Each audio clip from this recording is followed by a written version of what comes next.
Hola, muchas gracias a todos los asistentes.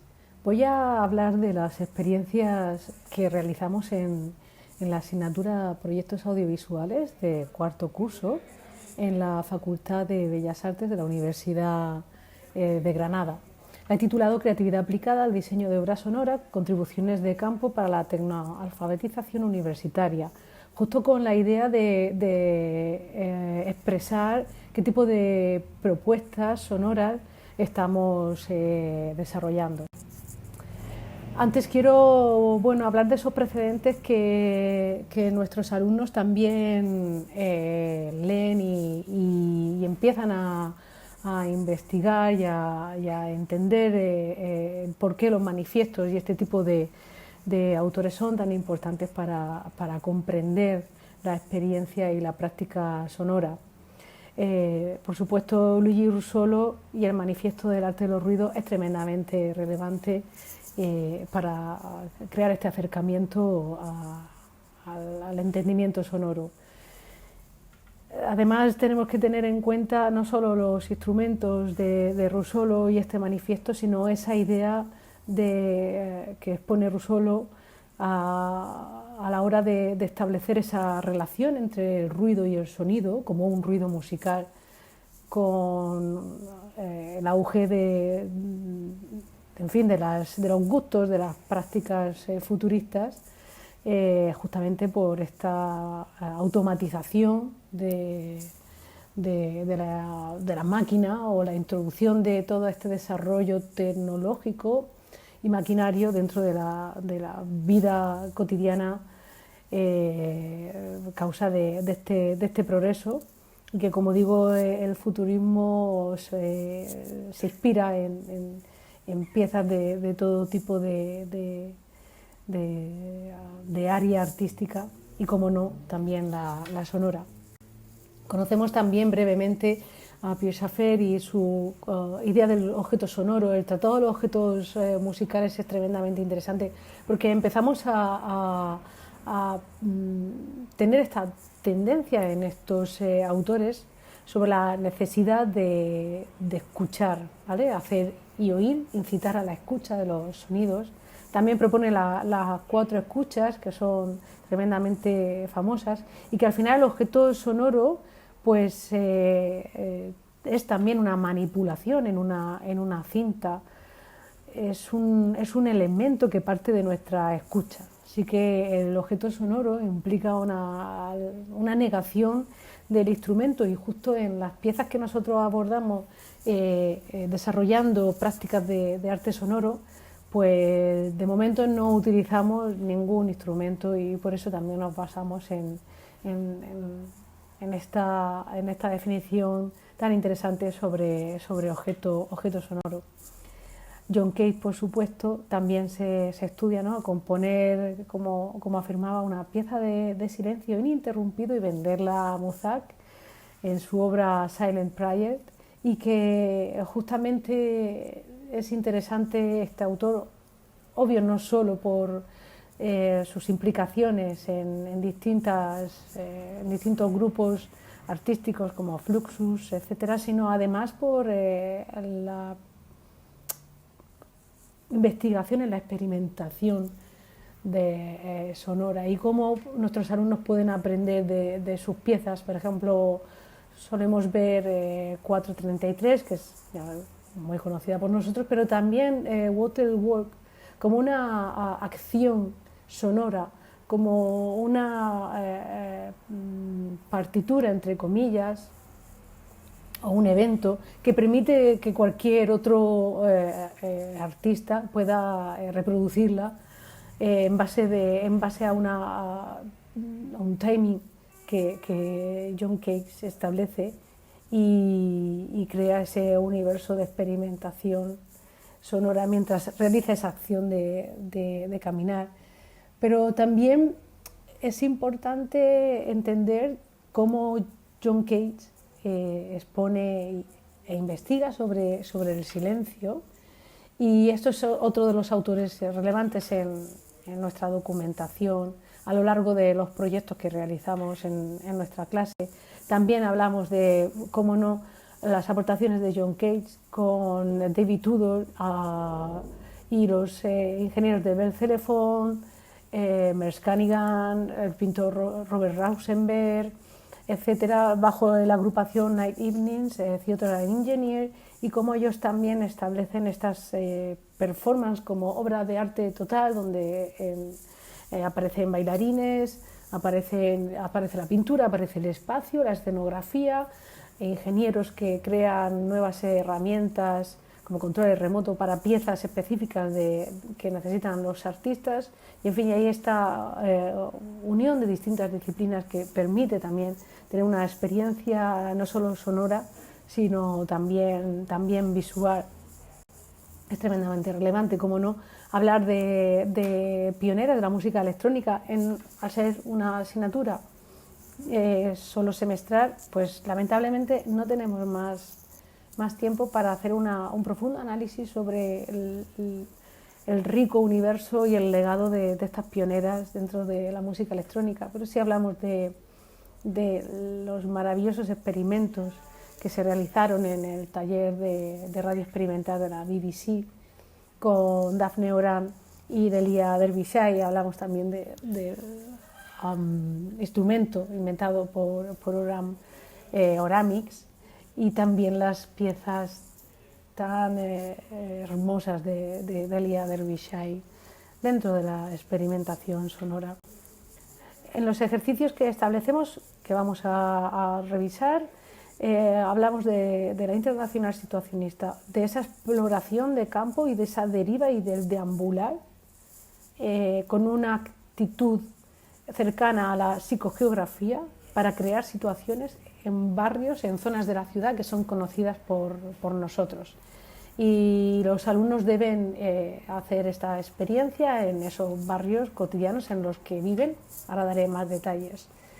Al final, una psicogeografía, esta práctica para crear situaciones, nos permite analizar los efectos que nos produce el ambiente geográfico y cómo afecta a nuestro desarrollo personal. Así que la psicogeografía podríamos tratarla como una cartografía o un mapeo de emociones. Como no, Murray Schafer con sus interesantísimos conceptos de paisaje sonoro, ecología acústica y el gran proyecto World Soundscape Project. Me gusta mucho y creo que es necesario leer estas dos citas. De alguna manera, el mundo es una enorme composición musical que suena todo el tiempo sin principio ni final, y no tenemos párpados en los oídos.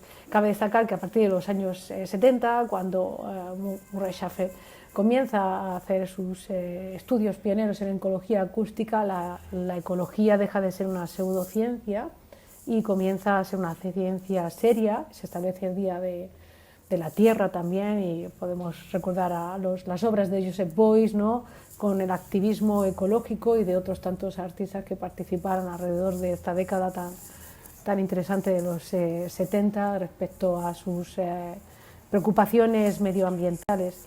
Y como no, también Hildegard Westerkamp, compañera de trabajo de Murray Schafer, con todas sus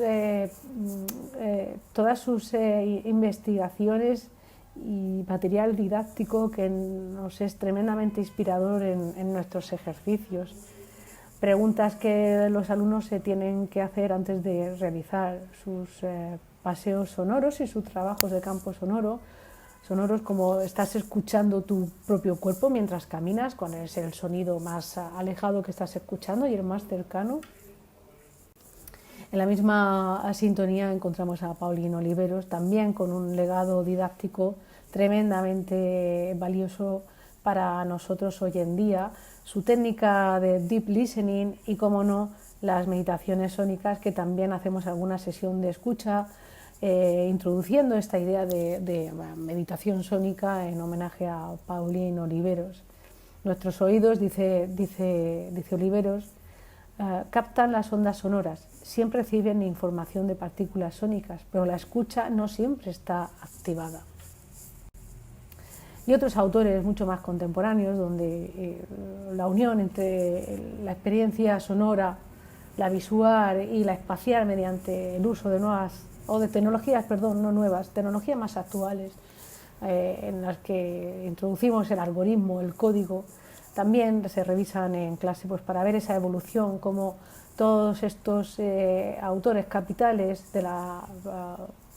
del siglo pasado tienen todavía sus influencias en nuestro quehacer artístico. Así que el proyecto que voy a presentar aquí es el siguiente, es un proyecto que realizamos, como digo, en el nivel de cuarto curso, crear una pieza sonora compuesta por un paseo caminata de duración de 2 minutos y con 3 sesiones grupales, se hace por parejas. La composición final se realiza de manera individual. El primer día uno de ellos elige su barrio y se crea justamente un trabajo de campo sonoro. Se les recomienda quedar en una plaza o lugar donde puedan tomar asiento para leer el texto que se incluye de Hildegard Westerkamp antes de comenzar la experiencia. La segunda sesión es en el barrio del compañero o compañera y la tercera sesión es justamente leer el manifiesto El arte de los ruidos de Luigi Russolo, entender o analizar y reflexionar y escuchar las grabaciones de campo de los 2 días anteriores y decidir con qué familia de ruidos, según este manifiesto futurista, pues quieren también incluir en sus grabaciones. Los textos, obvio no puedo leer los textos por límite de tiempo de Westerkamp, pero por ejemplo he anotado en negrita estas ideas tan inspiradoras, como digo, para nosotros. Intenta moverte sin hacer ningún ruido, es posible. ¿Cuál es el sonido más silencioso de tu cuerpo? O aparta tus oídos de esos sonidos y escucha más allá en la distancia. Y todo esto es una especie de preparatorio antes de comenzar con justamente la exploración. Aquí tenemos el manifiesto futurista con las 6 familias. El número 6 no se lee muy bien todos los sonidos que contempla, pero ellos tienen que elegir una familia y añadirlo también a su composición final. En la composición final ellos tienen en cuenta en su libreta de campo las teorías de la deriva, pero también pueden pensar en la pieza no solo un resultado digital en SoundCloud, que es el portal donde solemos colgar los proyectos, sino también de qué manera pueden dejar la impronta en el espacio público, en el barrio donde están interactuando, que además es un lugar cotidiano, es un lugar que ellos conocen porque justamente hacen su vida cotidiana allí. Entonces tenemos una segunda parte en la que animamos a que dejen esa obra digital realizada de alguna manera, con alguna acción invisible que llamamos, ¿no? Arte de acción invisible, dejar constancia de este proyecto sonoro. El campo de trabajo, el de investigación y el del proceso creativo, que además no sea solo, como digo, esa grabación sonora, sino que el contexto donde hemos trabajado también podamos ofrecer y dar lugar y facilitar esta pieza sonora a todos sus transeúntes y colaborar con como decimos, este paisaje visual, tal vez con códigos QR, tal vez con un altavoz que va paseando por el barrio, en fin, ahí la imaginación ya de nuestros alumnos.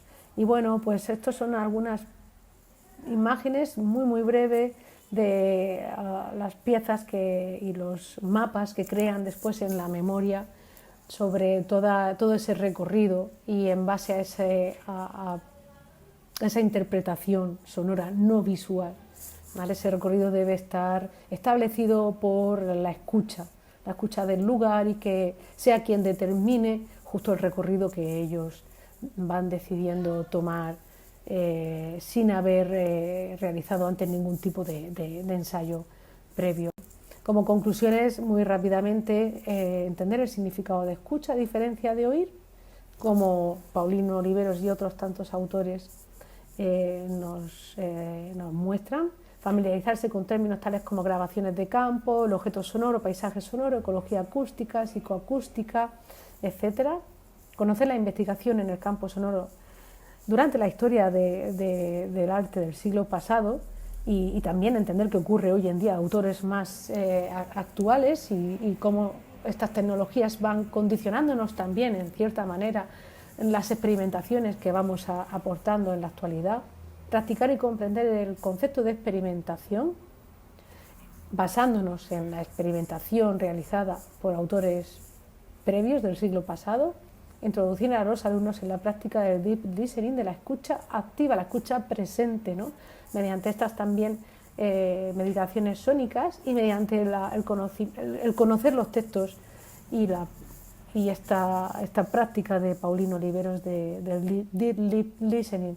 Dice Oliveros, para cerrar, nace de mi conciencia de estar escuchando o de escuchar lo que escucho y discernir cuáles son sus efectos en el continuum que forma mi cuerpo-mente, de escuchar el arte y la vida.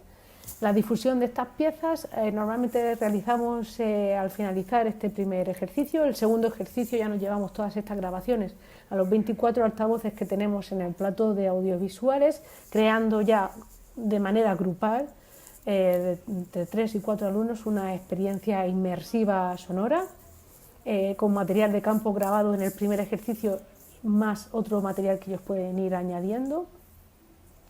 Y también solimos participar en Radiolab de la UGR, de esta universidad. Pues en la época de pandemia hicimos una videoconferencia y después se quedaron todas las piezas grabadas en el Radiolab de UGR.